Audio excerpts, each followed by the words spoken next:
Bueno, buenas tardes y bienvenidas y bienvenidos a todos a esta de presentación del libro Mar de Fondo de Daniel Casado.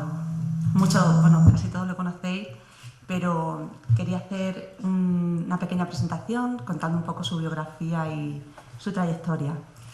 Daniel Casado, como todos sabéis, es natural de Trujillo y aunque en la actualidad vive y trabaja principalmente en Mérida, él es gestor cultural, músico y poeta. Trabaja desde 2003 como coordinador de diferentes clubes de lectura. Ha trabajado también en el área de animación a la lectura de la Asociación de Gestores Culturales de Extremadura, como impulsor de la Feria del Libro de Trujillo, o con proyectos experimentales como Neuma, un escritor multifacético que combina su producción escrita con la música, siendo cantante de bandas de rock como The Workmans y Madreselva. Cuenta con 7 obras publicadas y varios premios en su haber. Fue premio Poesía Ciudad de Mérida por El largo andar tan breve, premio de Poesía Arcipreste de Ita por El viento y las brasas, Accessit Premio Adonais por Oscuro pez de fondo. Además, forma parte y preparó la antología Piedra de toque, 15 poetas emergentes de Extremadura, y hoy presenta en Trujillo Mar de fondo, una antología que publica la editora regional de Extremadura y que incluye poemas de sus diferentes libros desde 2002 hasta 2017 y más de 11 poemas inéditos que los ha llamado extravíos. Y bueno, Antonio Salguero califica tu obra como crónica emocional de tu existencia. Bienvenido, Daniel. Muchísimas gracias, Joana, y muchísimas gracias a todos y a todas por venir en esta fría tarde de noviembre a compartir un poquito el calor de la poesía, que es lo que os puedo ofrecer. Joana, muchísimas gracias por todo lo que has dicho, que hasta donde yo sé es cierto.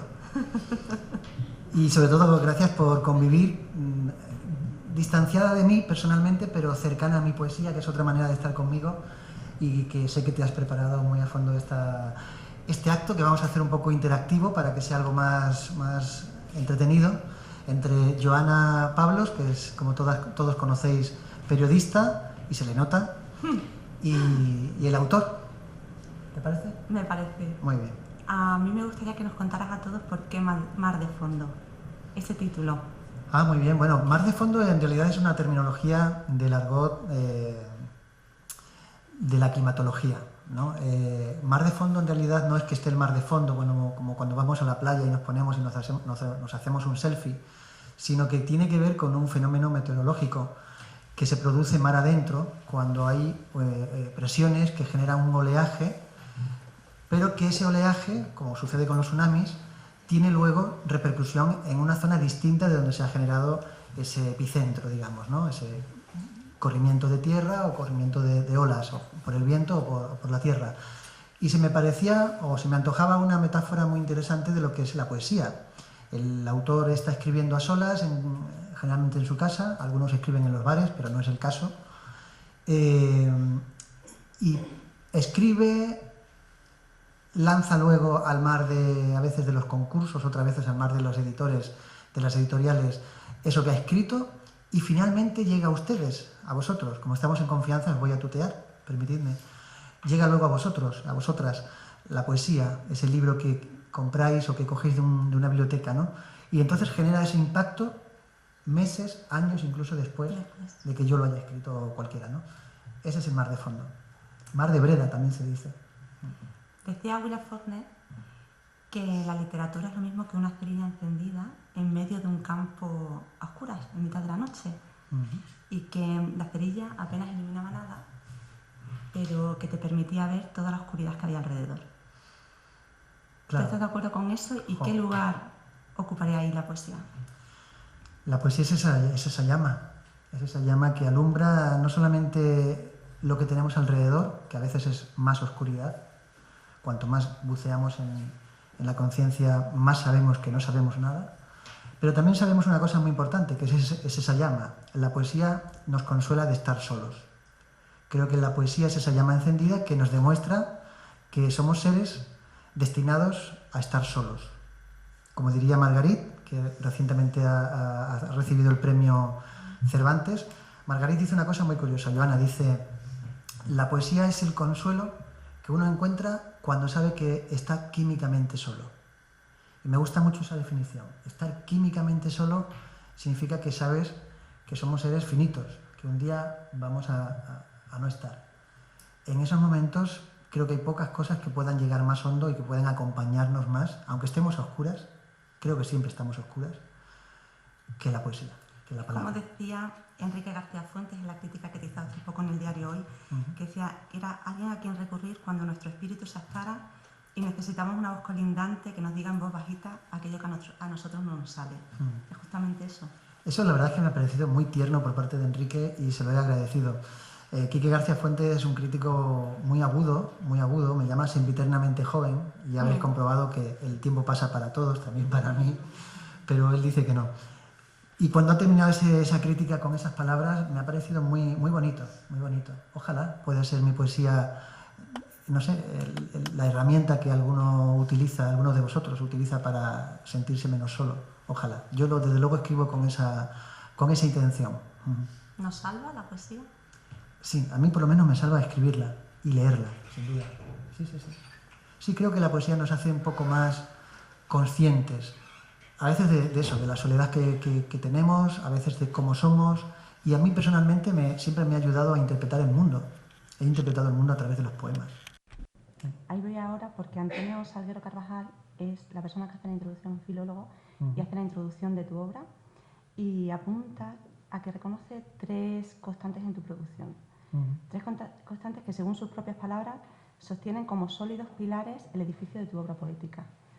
Y son que la poesía es la sombra de la memoria y con el tiempo víctima del olvido, que se canta lo que se pierde y que la palabra es el valor más importante del que dispone el ser humano.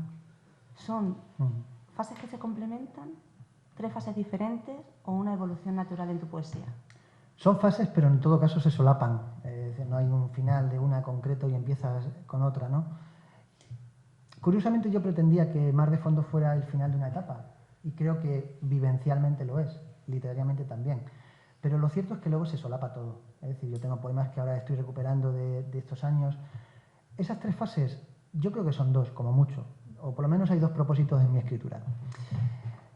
Los primeros años, cuando todavía estaba en Trujillo y empezaba a escribir, prácticamente pues era una manera de estar conmigo, ¿no? Maneras de estar solo, que diría Juan Luis Panero. Maneras de estar solo. Bien.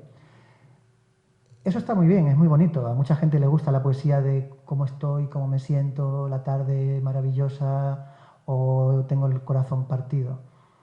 Esa es la poesía lírica que todos hemos escrito alguna vez y los que insistimos, pues al final acabamos escribiendo algún libro, pero creo que eso lo ha escrito todo el mundo, vosotros y yo.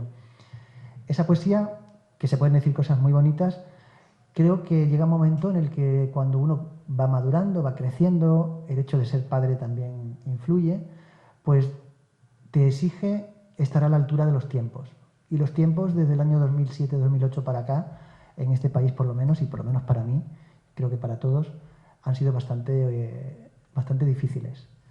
Con una crisis, luego otra crisis, en fin, una serie de avatares que creo que requerían, por la parte que a mí me toca como poeta, tomar un posicionamiento que por una parte es ético, pero que a la vez, porque no hay ética sin estética y no hay estética sin ética, que a la vez que era ético y moral y era además muy activista por mi parte en la política, pues en la literatura era también otra manera de escribir y otros temas. Ya no vale hablar de mí, porque yo no soy ni mejor, ni peor, ni especial, ni nada. Somos todos iguales. Pero sí poner la mirada sobre problemas que me atañen a mí, que por tanto creo que les atañen a todos ustedes. Y esa era la intención. Eres un poco testigo de tu tiempo y a través de la poesía manifiestas esas inquietudes. Exacto. Sí. Hablamos de un poema antes que se llamaba Las personas, dramatis personales, que venía un poco a cuento. ¿Te gustaría leerlo? Sí. Bueno, pero explica por qué hablamos de este poema. Explícalo tú. Después de muchos avatares, amigos y amigas, convendréis conmigo que para mí no existe enigma más enrevesado, más profundo y más maravilloso que el género humano, las personas. No acierto a veces a entenderme con ellas y a veces me entiendo demasiado bien. Y creo que eso nos pasa a todos, ¿no? Podemos buscar vida en otros planetas, pero hasta que no nos conozcamos a nosotros mismos a fondo, tenemos material suficiente, por lo menos literario, Joana, para escribir varios libros. Las personas somos un enigma. El trato entre unos y otros es una cosa que a veces me desconcierta y me desasosiega, y otras veces pues digo, mira, tanto las pasiones afectuosas como las otras, ¿no? Las más negativas. Pero todo forma parte del mapa emocional que somos y que... ¿Dónde está el libro? Vale. Voy a empezar a disparar el primer poema. ¿Os parece? Por lo menos calentitos estamos, ¿no? ¿Sí? Bueno, pues como bien decía Joana, este poema se titula Dramatis Personae. Sabéis que en las obras de teatro, cuando se hace relación del elenco de voces, de personajes que hay en una obra de teatro, se llama así, Dramatis Personae, ¿no? Relación del drama, de las personas, de los personajes que aparecen en la obra. Y luego no está de más recordar ya de paso que persona significa máscara. Con lo cual, todos nosotros en el trato con los demás tenemos o nos relacionamos desde una máscara. Bueno, pues esto es así, las personas. Unas mueven amargas su ficha y me declaran su odio. Alimentan su envidia rastreando mis quehaceres. Malversan mis palabras para distraer a los amigos. Pendientes de cada paso, solo esperan mi caída.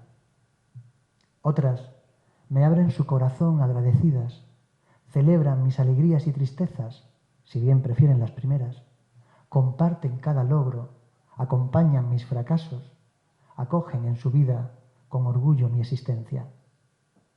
Amor y odio, fraternidad y enfrentamiento, anverso y reverso de una misma moneda.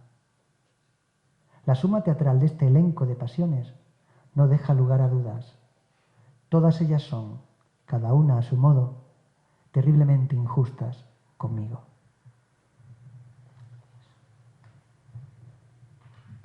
Has hecho una antología, que es una selección de tus poemas, pero ¿serías capaz de elegir solo uno?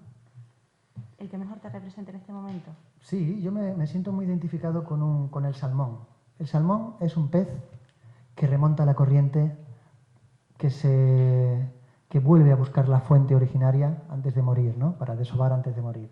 Esa lucha del salmón contra la corriente es mi eslibri, es mi logotipo, no sé si antes estaba aquí atrás. Es mi logo y me represento. Y entonces eso surge de un libro que lo tengo aquí, así que lo voy a leer de aquí, ¿vale? Que se llama Oscuro pez del fondo. Y esa imagen del oscuro pez del fondo, que toma unos versos de José Ángel Valente, es un poema que yo creo que podría resumir, no sé si toda mi vida, porque todavía estamos en el Ecuador, por lo menos yo. Joana, tú todavía eres más joven, pero todavía estoy en el Ecuador. Pero sí lo que sería un propósito de vida y, por otra parte, lo que ya uno también lleva andado. Oscuro pez del fondo. ¿Qué nombre tendrás tú, oscuro pez del fondo? Si te miro huidizo, inscrito como sombra en el limo, besando el cieno donde apenas emerge ya promesa de luz alguna. Y aún así vences la corriente. Retomas melancólico el rastro de un sueño. Nadas contra el cristal opaco de esas aguas que fueron un breve instante de tu vida, la posibilidad de todos los mares. ¿Qué nombre tendrás, dime, oscura sombra? Ahora que regresas fiel a tu destino y en la ribera estrecha entre pétalos de aire y densa claridad te cumple tu suerte y te deshace. Oscuro pez del fondo, oscuro vicio intacto de nadar contra corriente, inmóvil si en las áridas aguas, luminoso y amargo si en el cieno, pez oscuro siempre, en la errátil luz que alumbra todos tus naufragios. Este poema me gusta. Has mencionado a José Ángel Valente, sí, que es uno de tus referentes, sí. Y hay referencias constantes a lo largo de tu producción poética a muchos autores y autoras de referencia, de los que te sirves, de los que bebes, pero con los que dialogas. Cuéntanos cuáles son tus imprescindibles, cuáles son tus dioses domésticos. Mis dioses domésticos, muchos, Joana, muchos. Bueno, a lo largo de estos últimos... Este libro recoge 15 años de escritura poética, pero como decía también Quique García Fuentes, son muchos más, ¿no? 15 años en la historia de un país quizá no son mucho, 15 años en la vida de una persona son muchos. Entonces, el chico que ganó el premio Ciudad de Mérida en el 2002 con el chico que les habla hoy, no tienen ya quizá mucho que ver. Pero sí hay algunos maestros que efectivamente, Joana, han estado siempre ahí, ¿no? Walt Whitman, el padre del verso libre, el gran cantor de la democracia norteamericano, aquella película que todos vimos, El Club de los Poetas Muertos, ¿os acordáis? Walt Whitman es un poeta cósmico, creo que tiene un canto que nunca termina. Whitman me interesa mucho. A través de Whitman llego a Lorca también. Lorca es un universo igualmente emocional tremendo. Y me interesa también mucho ya una escuela ya que es la generación del 50 en España, que es la generación de Claudio Rodríguez, poeta zamorano extraordinario, que con 18 años gana el Adonais. José Ángel Valente, que se va a convertir para mí durante muchos años en un maestro porque entronca el hermetismo, la mística, la filosofía, la cábala, y porque es un poeta extraordinario. De una poética que luego yo voy a dejar de lado, porque la influencia de Valente llega a ser tan honda que decido que por ahí no puedo seguir. José Ángel Valente. José Hierro, Pepe Hierro, al que ahora estamos leyendo en Mérida. Fernando Pessoa, el gran poeta portugués, el autor de Los Heterónimos y del libro del desasosiego, un libro que os recomiendo a todas. Es un libro de filosofía de vida, un libro que tampoco se acaba. Borges, Jorge Luis Borges.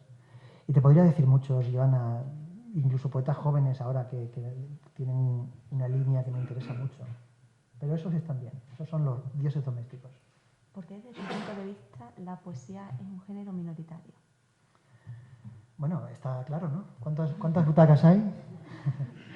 Afortunadamente es un género minoritario, ¿eh? Es decir, tiene como todo en la vida su lado bueno y su lado malo. Que la literatura sea minoritaria a mí me permite una libertad creativa que no la tendría si fuera Javier Cercas o fuera el otro que ha ganado el Planeta, que ahora no me sale. Bueno, si fuera Lucía Echevarría, ¿no? Porque tendría un editor que me diría, oye, tienes que escribir otra vez como esta novela que ha ganado el premio tal, ¿no? A mí ningún editor me presiona para que escriba el mismo libro.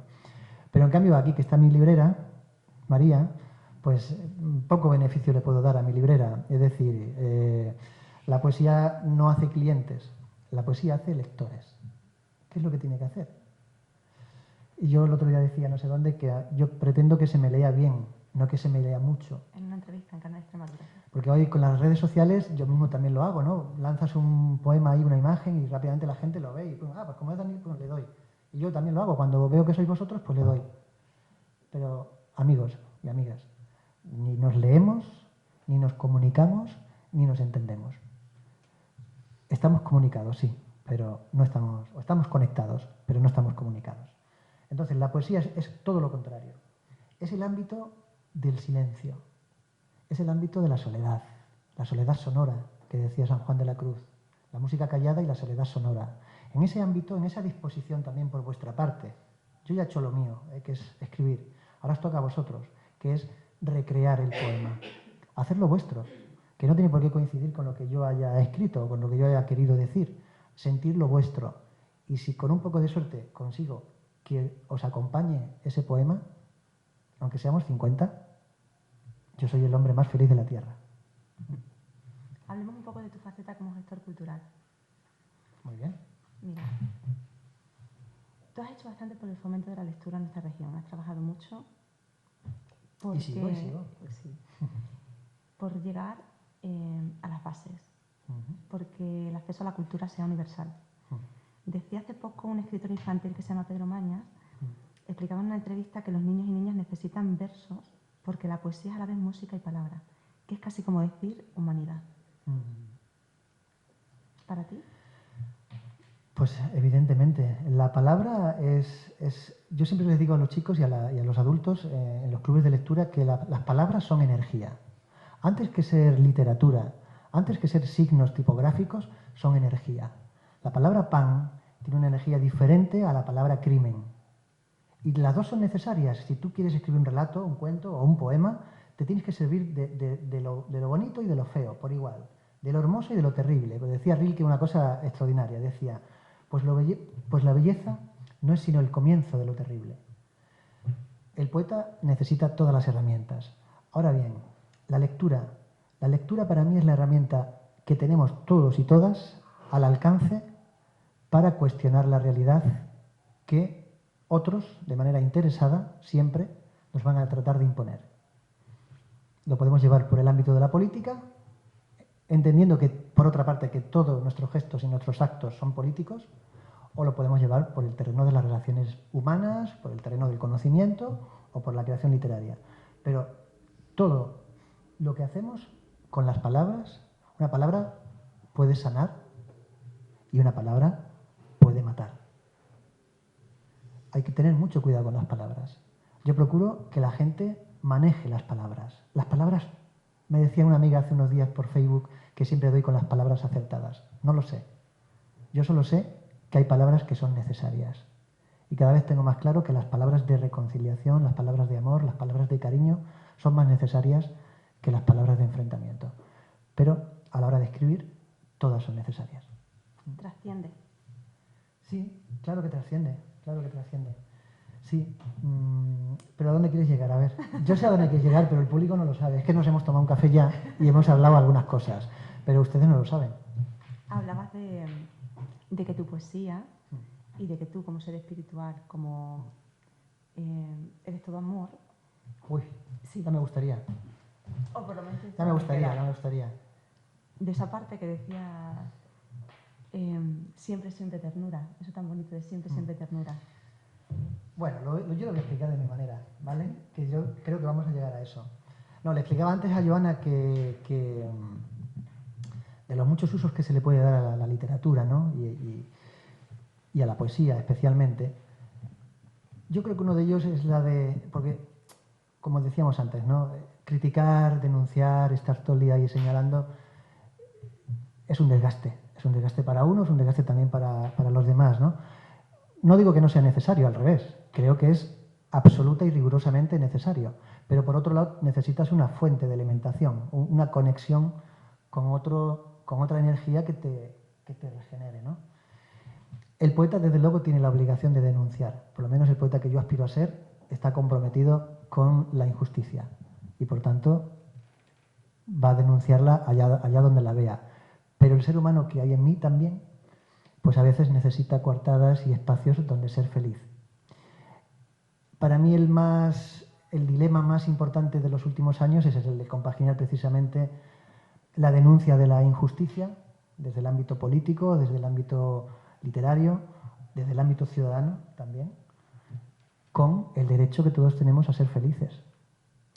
Y entonces ahí se abre para mí un prisma que es nuevo. Lo que pasa es que es una palabra que a veces está demasiado cargada, veis las palabras, ¿no? Decimos espíritu, ¿no? Espiritual, y parece que tiene que tener resonancias religiosas. No, las palabras son espíritu. El grupo que monté aquí en Trujillo hace ya muchos años con Alvarito Gil se llamaba Neuma. El neuma es el hálito, es el aliento, es el espíritu, es el soplo que genera la realidad. Cuando se crea en la creación, cuando Dios crea la creación, ya me estoy yendo por las ramas, pero bueno, lo hace soplando. Y antes, dice el Génesis, en el principio fue el verbo. Es la palabra la que crea la realidad. Y a veces se nos olvida, Joana. Y eso es una condición trascendente. Si tú manejas una herramienta trascendente, estás en un ámbito espiritual. Y a mí lo que me recarga es ese ámbito espiritual. Luego sigo desgastándome en la lucha política, en la calle y en muchos frentes. Pero hay esa parte espiritual que la poesía la tiene y que espero y que todos la tenemos, por otra parte, ¿eh? Llamémoslo religión, llamémoslo lo que sea, ¿no? ¿Por qué tienen que leer Mar de Fondo? ¿Por qué tienen que comprarlo o por qué tienen que leerlo? Leerlo. No tenéis por qué leerlo si no queréis encontrar más dudas que respuestas, ¿eh? Mar de Fondo es el resumen de 15 años de ejercicio comprometido de un compañero vuestro, un amigo vuestro, trujillano o no, porque yo creo que eso es lo de menos. No existe la poesía extremeña, por cierto, un debate que tú no veas, lo que da de sí en los congresos. Pero bueno, aquí no nos vamos a enrollar en eso. Lo importante es que Mar de Fondo es la biografía de una persona que ha estado mucho tiempo al lado vuestro, que sigue estando cerca y que ha estado escribiendo durante muchos años de manera comprometida, responsable en lo estético, responsable en lo ético, responsable en la manera de darle vuelta a las cosas, poemas que tratan de ser respuestas o preguntas muchas veces, ¿no? Leer Mar de Fondo es, como decía Walt Whitman, compañero, esto es un libro, que toca este libro, toca un hombre. Es habitar un poco más la soledad que decíamos antes, que cada uno encuentra tarde o temprano a su alrededor. Ojalá sea eso con esa intención lo he escrito. A mí me gustaría darle la palabra, por si tiene alguna pregunta. Bueno, ¿os apetece que hagamos un poco de diálogo? Que no sea esto el rollo, ya sabéis que yo me voy por las ramas. Como hay confianza, me podéis preguntar alguna cosa y si no, pues empiezo a leer poesía hasta que se vaya el último. ¿Cómo lo hacemos? Yo sé, de verdad, que estas cosas cada vez me gustan menos. Esto de esta separación entre el público, ¿no? En otros formatos funciona mejor, pero bueno, hoy también me apetecía venir a Trujillo con Joana, reencontrarnos y venir aquí a la Fundación Obra Pía de los Pizarro y disponer de este espacio. Pero me encontraréis más fácilmente en los cafés y en otros ámbitos más cercanos. Salvando las distancias, ¿queréis preguntar alguna cosa? Hola. A ver, José Manuel. A ver, tú hablas de Mar de Fondo, llevamos mucho tiempo sin vernos, hemos tenido una muy buena relación, muy buena amistad, pero también hemos tenido marejada a fuerte marejada, lo sabes muy bien. Yo de todas maneras me quiero quedar siempre con lo bueno, con todo lo que he aprendido de ti, me has enseñado a ver el mundo de otra manera, lo digo en serio, y yo quiero hacer ahora la recíproca, porque tú siempre me has dicho que yo sigo como tú, bueno, sé que lo tuyo es la música también, aparte de la poesía, pero que conmigo dices que aprendiste mucho sobre lo que significa la música. Entonces yo quiero, desde mi modestia, decirte, bueno, que sigue siendo para ti la música y sobre todo, como ayer, por ejemplo, estuvimos aquí mismo en ese escenario, hubo un barítono haciendo una demostración de lo que es poesía y música, pues y al final en esos dos componentes en tu ser, al final ¿quién va a ganar?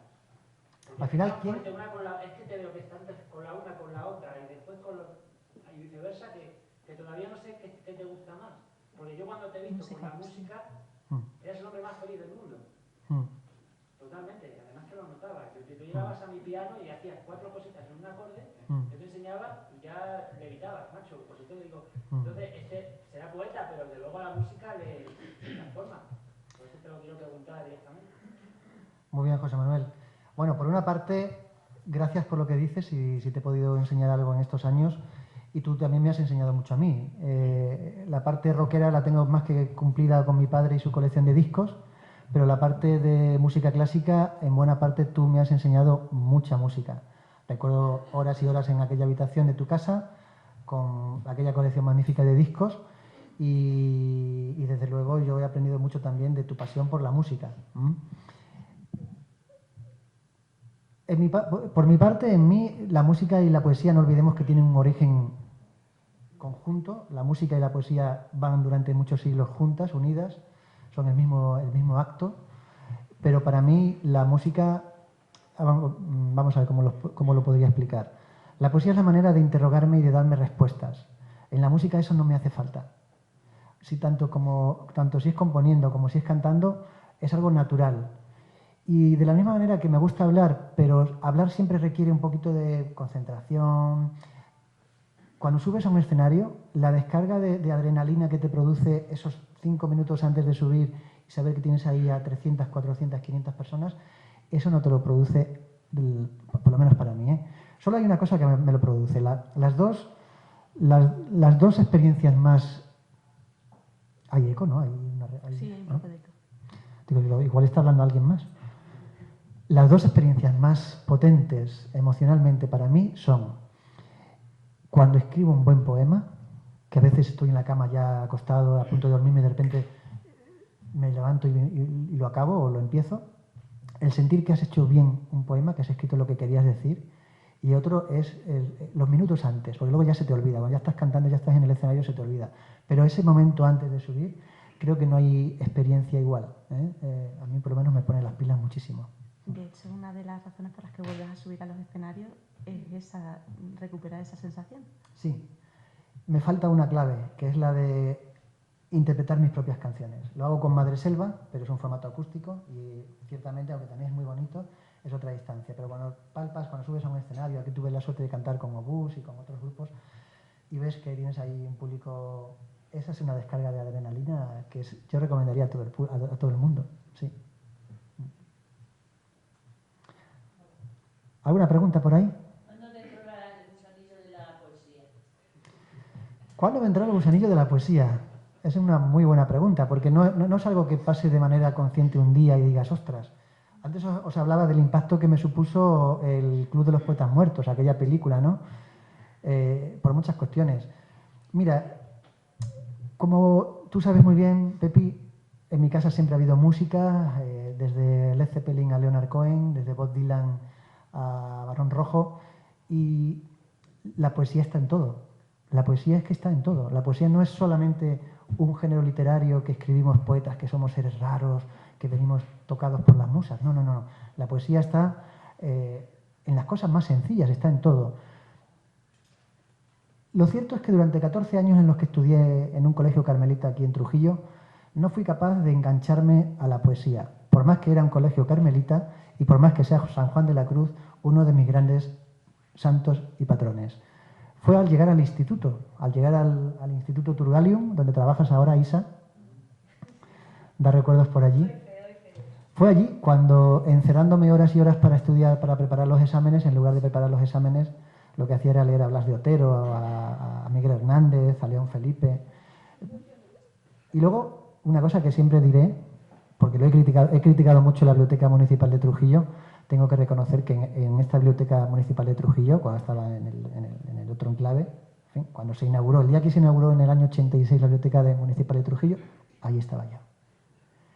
Y creo que he leído muchos libros de esa biblioteca, que por cierto no están en la actual. ¿Son necesarias las bibliotecas? Son imprescindibles las bibliotecas, pero las bibliotecas son importantes no solamente como recintos, las bibliotecas son importantes como personal preparado y necesario para dinamizar esas bibliotecas. Cuando de niño, con 12, 13 años, en el año 86, entré a la Biblioteca Municipal de Trujillo, lo primero que me dijeron era ¡shh! Afortunadamente ahora lo que pretendemos es que en las bibliotecas haya un horario para el estudio y el silencio, pero también un horario para la dinamización, para el cuentacuentos, para los clubes de lectura, ¿vale? Pero yo me eduqué bajo el signo inequívoco de ¡shh! Os voy a contar una anécdota, ¿vale? El otro día coincidí en Badajoz, en la presentación de este libro, vino mi doctora, la médica de cabecera, ¿no? Que se dice, ¿no? Y mi doctora desde hace ya algunos años, y el de mi familia, es nada menos que una compañera de clase de pupitre que estudió conmigo esos 14 años en el Colegio de las Carmelitas. Hoy verla convertida en mi doctora, mi médica de cabecera, es un regalo de la vida. Y cuando estábamos después del recital, me preguntó, lo mismo que tú, tía, me dijo, Pepi, me dijo lo mismo que tú. ¿Y a ti cuándo te dio por la poesía? ¿No? Si tú ibas, me dijo, además una cosa muy bonita, me dijo, si tú ibas para delincuente. Y yo le respondí, dije, no hay cosa que más haya perseguido toda mi vida que ir contra algo, contra lo impuesto. Y claro, evidentemente, si de niño iba para delincuente, de mayor tengo que ser poeta. Que es mi manera de ir contra lo establecido, ¿no? Y me dijo más cosas, pero eso va a ser el próximo libro, el próximo poema. ¿Qué inspira a Daniel Casado? ¿Qué inspira a Daniel Casado? Me inspira todo, las personas, el trato, el silencio, la música, la vida, el amor, el desamor, la nostalgia, muchas cosas, me inspira todo.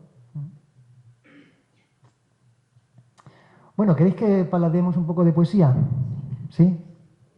Bueno, antes de empezar quiero reconocer aquí una cosa que es justa y que me parece muy necesaria que reconozca, estáis aquí amigos y familiares y para mí es un honor volver a Trujillo de esta manera. Hay alguien que ha estado siempre a mi lado durante todos estos años y que me ha impulsado y me ha ayudado a leer, a escribir, me ha corregido, me ha impulsado a presentarme a los premios y ha estado siempre a mi lado y yo lo quiero agradecer aquí en Trujillo, en la persona de Blanca Sánchez, que está hoy aquí también con mi hijo Miguel, Maripepa, y todas las personas que, claro, sí, pues me apetece decirlo, ¿por qué no? Porque han sido muchos años y muchas horas, ¿verdad? Con Jero también, con Jerónimo, que tengo un poema dedicado a Jerónimo que lo voy a leer. No está en Mar de Fondo, pero lo voy a leer. Voy a empezar por ahí. Mi último libro original se titula La segunda mirada. Es este. Está recogido una selección en Mar de Fondo. Y en este libro hay un poema que habla de una anécdota surgida en el huerto con Jerónimo y yo lo quiero leer. Está dedicado a él, a Jerónimo Sánchez. En el huerto había varios membrillos y un día pues descubrimos que estaban infectados y que había que talarlos. Y yo adoro, la fruta que más me gusta es el membrillo. Bueno, esto se titula Frutos. Al final talaron el viejo membrillo. Una mañana de octubre, la sierra eléctrica hizo de él pura escarcha. Enfermo, ya no podía dar leña y su noble corazón de madera no alcanzó a melena de campana. Reseco, carcomido, encorvado, hasta el último instante dio fruto, membrillos relucientes y orondos que las madres convertían en dulces compotas con rumor de riachuelo. Nos dejó su dócil néctar de infancia y aroma de huertas en los armarios. Cedió su sitio al invierno, al poema y a la vida renovada por el sol. Con emoción, el abuelo señala el lugar donde crece el débil tallo. Él, que sabe esperar, lo riega feliz mientras juegan y se bañan los niños. Tierra que se riega a sí misma, pienso. De tal modo, con mis manos quiero dar simiente al poema, sembrarlo de luz y esperanza, con agua clara y lenta regarlo, para al fin resuelto en amor, abandonar todo cuidado al saber cumplido ya mi tiempo, bien maduro el fruto de mi voz en otros labios, y que esos labios, en la tarde, devoren con lágrimas mi gozo, con temblor mi alegría. Me apetecía mucho, Pepa, leer este poema aquí. Bueno, ¿por dónde quieres que...? Quiero que hablemos también de feminismo y de tu compromiso con la causa feminista. Que hay uno de tus poemas de extravíos, habla un poco de ese compromiso que tú tienes con las mujeres. Te refieres a pactos de género, ¿no? Al poema. Sí. Vale. Bueno, no. Con las mujeres y con la igualdad, ¿vale? Con la igualdad.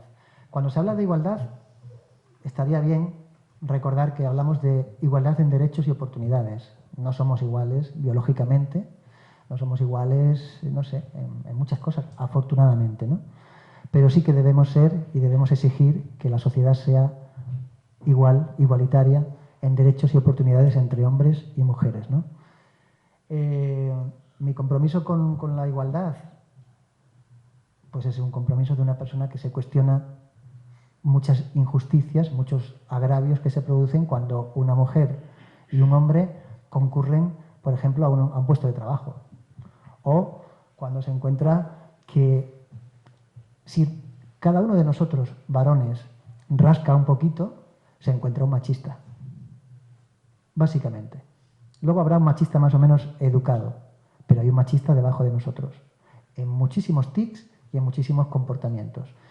Y luego, evidentemente, hay un drama social que está de fondo, que no se le da, quizás ya con los últimos años un poquito más, pero que todavía falta que sea de la importancia que es el maltrato a las mujeres y el de que en este país cada semana muere una mujer. A mí eso me parece atroz.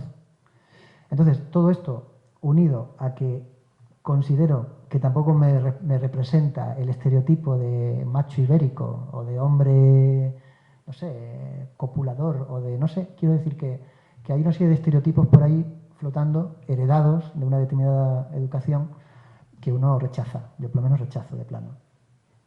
y me interesa estar al lado de las mujeres, me interesa que los hombres nos cuestionemos como padres, como parejas, como hijos y como ciudadanos el papel que desarrollamos en una lucha, la vuestra, que es la nuestra también, o debería ser también la nuestra, que es la de exigir una sociedad más igualitaria. Me parece tan de cajón que a veces explicarlo me da vergüenza. A partir de ahí, la poesía te sirve como micrófono. Tengo un cierto reparo en eso. Siempre he procurado no tomar la palabra de los que no tienen palabra. Por ejemplo, si yo escribo un poema sobre el hambre de África, es muy jodido, porque yo es que vivo relativamente bien. Y aunque mi conciencia puede conectar con otra tribu, con otra raza, con otro país, con yo qué sé, con otra realidad, lo cierto es que yo estoy confortablemente escribiendo ese poema. Pues lo mismo me pasa con las mujeres. Es decir, yo no soy mujer. No osaría hacer un poema desde una perspectiva activista, política, militante, feminista. Por eso te he cambiado el término feminista por el de la igualdad. Yo voy a luchar por la igualdad. Tú lucha por el feminismo, que yo te voy a apoyar. ¿Vale? Yo soy profeminista, pero no puedo ser feminista porque no soy mujer. ¿Vale? Sí, sí, sí. Vale. Antes agradecías a Blanca pues todo lo que te apoya y hay un poema en Mar de Fondo que dedicas a ella. Joder, ¿te lo sabes todo? Vengo bien preparada. Está justo en los grupos de fondo. Otra vez te siento. Sí. Sí. Ah, pues lo busco por ahí. Me gustaría que lo leyeras porque es precioso. Lo que pasa es que aquí no sé en qué página está, pero bueno, lo busco rápido. Está aquí. ¿Está ahí? Vale.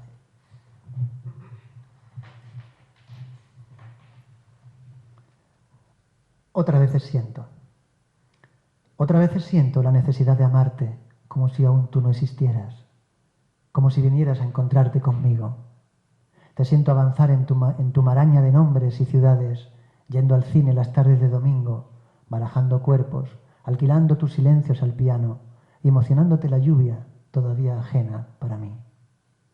Entonces, imagino con paciencia la bondad de tu mirada, tu sombra repartida por el mundo y la noche, el lento relevo de tus prendas, la canción que está prohibida desde hoy. Solo así, mirándote con ojos nuevos, descubro tu sencilla existencia. Te amo y reconozco en lo ajeno. Eres, de nuevo, la de siempre. Qué bonito, Blanca.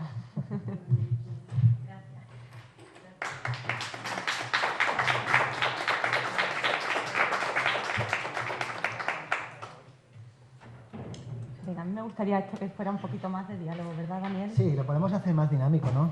Que preguntéis, ¿no? Da mucho corte eso de preguntar ahí a alguien. Entiendo que...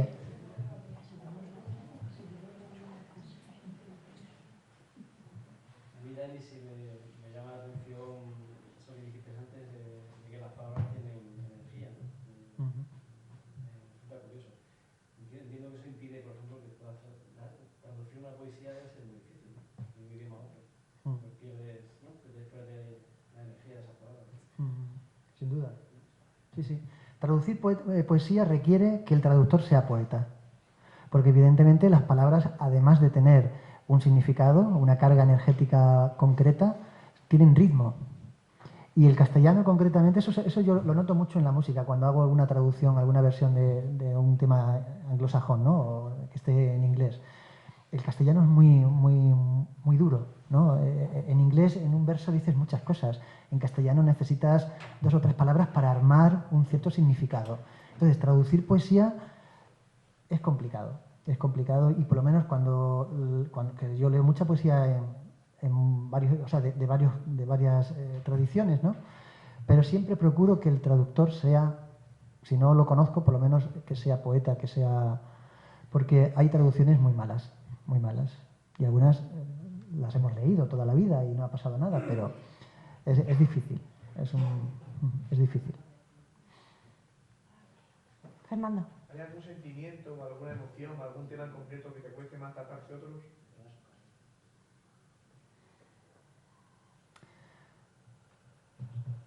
Temas que me cuesten tratar, no. Es cierto que me autocensuro mucho. Me autocensuro mucho. Y es cierto que también le doy muchas vueltas a los poemas para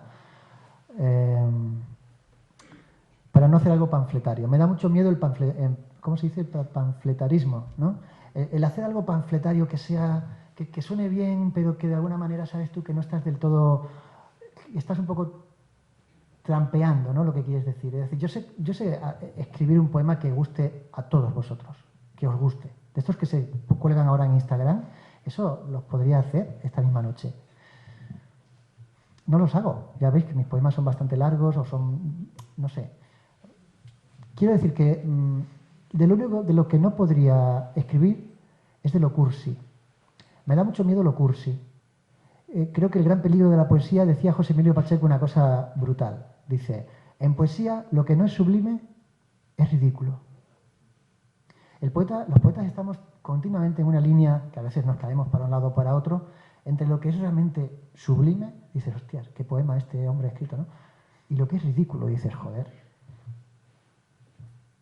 Entonces, eso sí me da miedo. A veces escribo un poema 4 o 5 veces, de 5 o 4 maneras diferentes, porque hay ciertos mecanismos que se pueden aprender, y también doy talleres de creación literaria, en los que armar un poema con 4 estrofas que guste al público.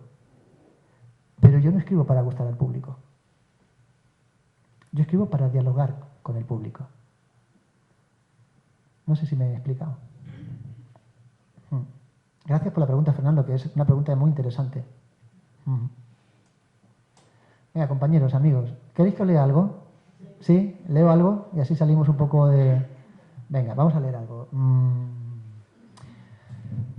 Bueno, pues mirad.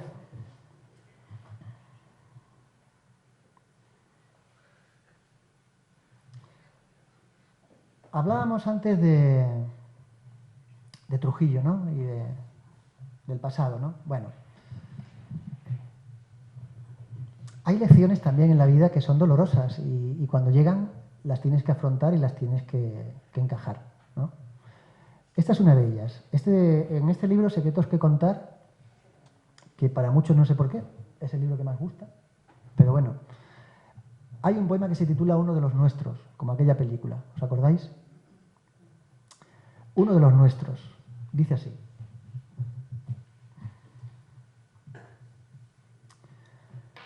Recuerdo cada vez que me dijeron, juntos formamos una gran familia, tu aportación al grupo es esencial, todos estamos encantados contigo. Tribu, asociación, comunidad, equipo, colectivo, gremio, club. Y luego de repente aquellas voces, uno de los nuestros nos traiciona. Milicia, brigada, sindicato, bando, facción, cuadrilla, clan.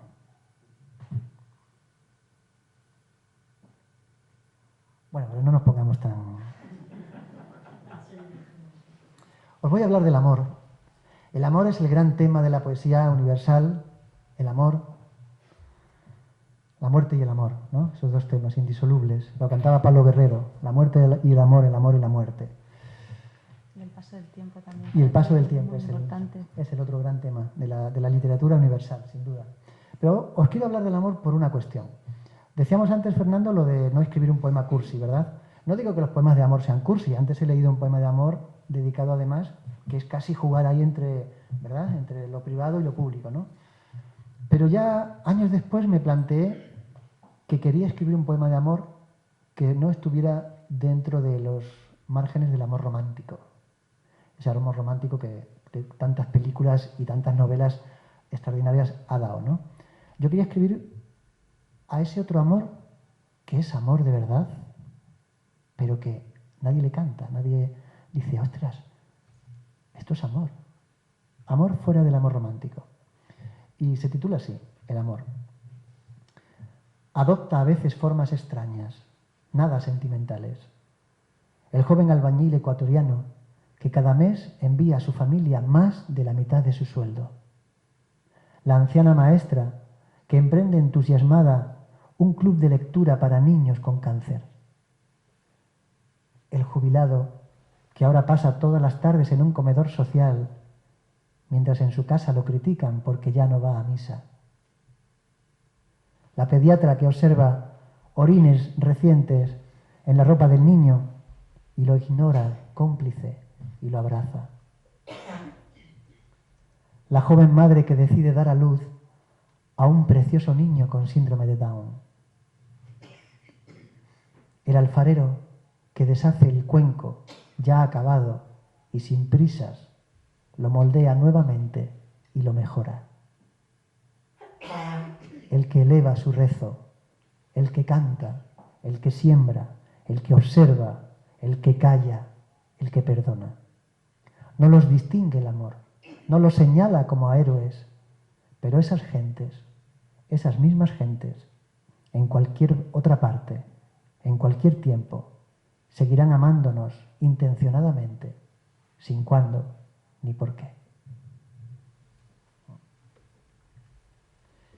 Podéis aplaudir y todo, estáis muy regios.